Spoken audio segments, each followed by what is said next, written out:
Hello friends, আপোনালোকক আমাৰ এই টেষ্ট সাপোৰ্ট নাবিনাছ দা ইউটিউব চেনেলটোলৈ স্বাগতম। ফ্ৰেণ্ডছ, আজিৰ এই ভিডিঅ'টোৰ জৰিয়তে আপোনালোকক দেখুৱাম যদিহে আপোনালোকে চৰকাৰী লেট্ৰিন লাভ কৰিব বিচাৰে তেতিয়াহ'লে আজিৰ ভিডিঅ'টো আপোনালোকৰ কাৰণে। কাৰণ এই ভিডিঅ'টোৰ জৰিয়তে একেবাৰে কম সময়ৰ ভিতৰত আৰু একেবাৰে সহজ পদ্ধতিৰে আপোনালোকে আপোনাৰ মোবাইলৰ পৰাই কেনেকৈ এটা চৰকাৰী লেট্ৰিনৰ বাবে আবেদন কৰিব পাৰে।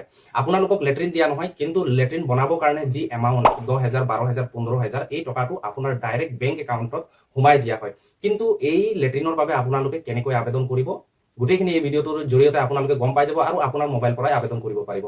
তাৰ আগতে আপোনালোকে যদি মোৰ এই চেনেলত প্ৰথমবাৰৰ কাৰণে আহিছে তেতিয়াহ'লে চেনেলটো ছাবস্ক্ৰাইব কৰি ছাইডত থকা বেল আইকনটো প্ৰেছ কৰি দিব। চ' ফ্ৰেণ্ডছ, দেৰি নকৰি আজিৰ ভিডিঅ'টো আৰম্ভ কৰোঁ আহক। ইয়াতে ফ্ৰেণ্ডছ, আপোনালোকে মোৰ মোবাইলৰ স্ক্ৰীনত দেখিবলৈ পাইছে। পোনপ্ৰথমতে আপোনালোকে যিকোনো ব্ৰাউজাৰত যাব লাগিব। আপোনাৰ ওচৰত ক্ৰম ব্ৰাউজাৰ থাকিব আৰু ক্ৰম ব্ৰাউজাৰত গৈ আপোনালোকে সাৰ্চ কৰিব যে স্বচ্ছ ভাৰত মিছন। ইয়াতে ফ্ৰেণ্ডছ, আপোনালোকে মোৰ ইয়াত প্ৰথমতে দেখিবলৈ পাইছে স্বচ্ছ ভাৰত মিছন। এনেকুৱাকৈ আপোনালোকে সাৰ্চ কৰি দিব। সাৰ্চ কৰাৰ পিছতে আপোনাৰ ওচৰত এনেকুৱাকৈ ডাছবৰ্ড আহি যাব। ইয়াতে আপোনালোকে প্ৰথম যিটো লিংক পাই যাব, ইয়াতে আপোনালোকে দেখিবলৈ পাইছে স্বচ্ছ ভাৰত মিছন। এনেকুৱাকৈ দেখিব। তাৰপাছত ইয়াতে আপোনালোকে ক্লিক কৰি দিব। ইয়াৰ পিছতে ফ্ৰেণ্ডছ, আপোনাৰ ওচৰত প্ৰায় এনেকুৱাকৈ ডাছবৰ্ড আহি যাব। এই ডাছবৰ্ডখন আপোনালোকে ভালদৰে চাই লওক। এইটো হৈ গ'ল অফিচিয়েল ৱেবছাইট আৰু ইয়াতে গৈ আপোনালোকে আবেদন কৰিব পাৰিব। কিন্তু কেনেকৈ আবেদন কৰিব, আপোনালোকে মোবাইলতো আবেদন কৰিলে সেম পদ্ধতি, একেই পদ্ধতি থাকিব। আৰু আপোনালোকে যদি পিচিত বা লেপটপত আপোনালোকে এই আবেদনটো কৰে, চৰকাৰী লেট্ৰিনৰ বাবে যদি আপোনালোকে আবেদন কৰে, একেটাই পদ্ধতি থাকিব। কিন্তু মই সুবিধা হোৱাৰ কাৰণে আপোনালোকক এতিয়া যি মোৰ লেপটপ আছে, লেপটপৰ স্ক্ৰীনত আপোনালোকে গোটেইখিনি বস্তু বুজাই যাম। চ' আপোনালোকে যদি এইটো কাম মোবাইলত কৰে, মোৰ এইটো ভিডিঅ' চাই আপোনাৰ মোবাইলৰ পৰা বা আপোনালোকে পিচিৰ পৰা এই আবেদনটো কৰিব পাৰিব। এইটো ৱেবছাইট লৈ অহাৰ পিছতে আপোনালোকে তললৈ স্ক্ৰল কৰিব আৰু ইয়াতে দেখিবলৈ পাইছে এপ্লিকেশ্যন ফ্ৰম ফৰ IHHL এনেকুৱাকৈ পাব। নতুবা আপোনালোকে ইয়াত ওপৰতে দেখিব চিটিজেন কৰ্ণাৰ। চিটিজেন কৰ্ণাৰ অপশ্যনত গৈ আপোনালোকে 2 নম্বৰ অপশ্যনত দেখিব এপ্লিকেশ্যন ফ্ৰম ফৰ IHHL। ইয়াতে আপোনালোকে ক্লিক কৰিব। ক্লিক কৰাৰ পিছতে ইয়াৰ যিটো ছেকেণ্ড ৱেবছাইট আছে এইটো খোলা খাই যাব। ছেকেণ্ড পেজলৈ যাব আপোনালোকে। পেজলৈ অহাৰ পিছতে আপোনালোকে ইয়াত ৰেজিষ্টাৰ কৰিব লাগিব। যদিহে ফ্ৰেণ্ডছ আপোনালোকে আগৰ পৰা ইয়াত ৰেজিষ্ট্ৰেশ্যন হৈ আছে তেতিয়াহ'লে আপোনালোকে ইয়াত মোবাইল নাম্বাৰ আৰু OTP দি সাইন ইন হ'ব পাৰে।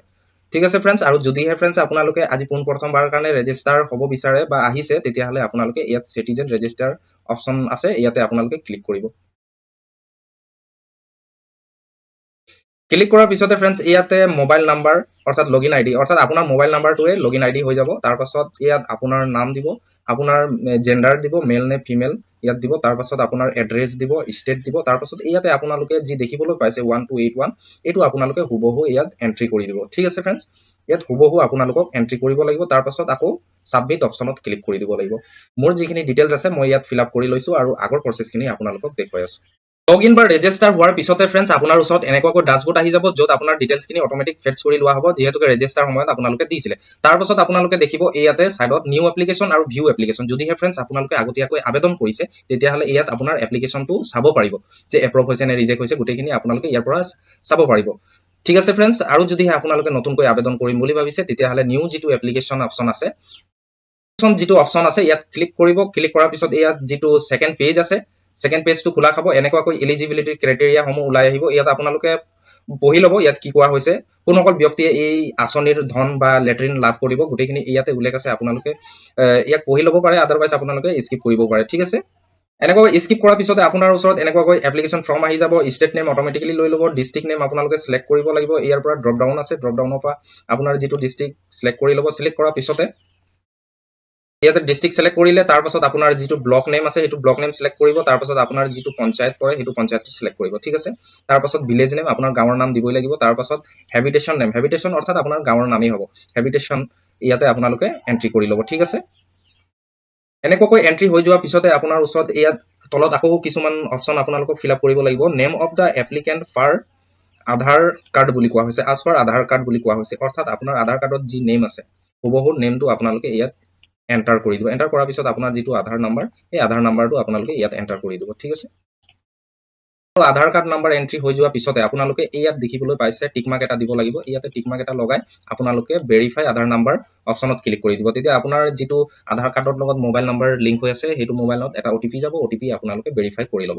ভেৰিফাই কৰা হোৱাৰ পিছতে আপোনালোকে ইয়াতে যাব ফাদাৰ বা হাজবেণ্ড নেম। যদিহে ফ্ৰেণ্ডছ আপোনালোকে মহিলাৰ বাবে আবেদন কৰি আছে তেতিয়াহ'লে তেখেতৰ যি হাজবেণ্ড নেম আছে হাজবেণ্ড নেম দিব পাৰে বা ফাদাৰ নেম দিব পাৰে। জেণ্ডাৰ আপোনালোকে ইয়াৰ পৰা মেল ফিমেল চিলেক্ট কৰি ল'ব। কেটেগৰীত কি কোৱা হৈছে, আপোনাৰ যিটো কেটেগৰী হয় সেইটো আপোনালোকে চিলেক্ট কৰি ল'ব। মই ইয়াত আপোনালোকক দেখুৱাবলৈ চেষ্টা কৰিম যে ইয়াত কেটেগৰী বুলি কোৱা হৈছে কেটেগৰী অপশ্যনত ক্লিক কৰি আপোনালোকে এপিএল বা বিপিএল আপুনি কোনটো কেটেগৰীৰ মানুহ হয় বা ব্যক্তি হয় তেতিয়াহ'লে আপোনালোকে ইয়াত চিলেক্ট কৰিব যদিহে আপোনালোকে এপিএল চিলেক্ট কৰে আকৌ সাব কেটেগৰী কোৱা হৈছে সাব কেটেগৰীত গৈ আপোনালোকে আকৌ ক্লিক কৰিব ইয়াত এছটি এছচি নে কোনটো কেটেগৰীৰ আপোনালোকে পৰে ইয়াত আপোনালোকে চিলেক্ট কৰি ল'ব যদিহে আপোনাৰ এছচি এছটিত নাই তেতিয়াহ'লে আপোনালোকে এইটো বিপিএল আকৌ চিলেক্ট কৰিব বিপিএল চিলেক্ট কৰি আকৌ ইয়াত বেলেগ কেইটা অপশ্যন আহি যাব মই আপোনালোক উদাহৰণস্বৰূপে দেখুৱাবলৈ চেষ্টা কৰিম মই ইয়াত বিপিএল চিলেক্ট কৰিলো ইয়াত মই আকৌ আহি গলো জেনেৰেল ইয়াতে দেখিবলৈ পাইছে সাব কেটেগৰী জেনেৰেল এছটি আৰু এছচি বুলি এনেকুৱাকৈ ওলাইছে ঠিক আছে আপোনালোকে ইয়াৰ পৰা যিটো কেটেগৰীৰ হয় আপোনালোকে চিলেক্ট কৰি ল'ব তাৰ পাছত আপোনাৰ আধাৰ কাৰ্ড টাইপ বুলি কোৱা হৈছে এইটো আপোনালোকে একো কৰিব নালাগে তাৰ পাছত কাৰ্ড নাম্বাৰ আপোনালোকে দি দিব তাৰ পাছত মোবাইল নাম্বাৰ ইমেইল আইডি আপোনাৰ যিটো ইমেইল আইডি আছে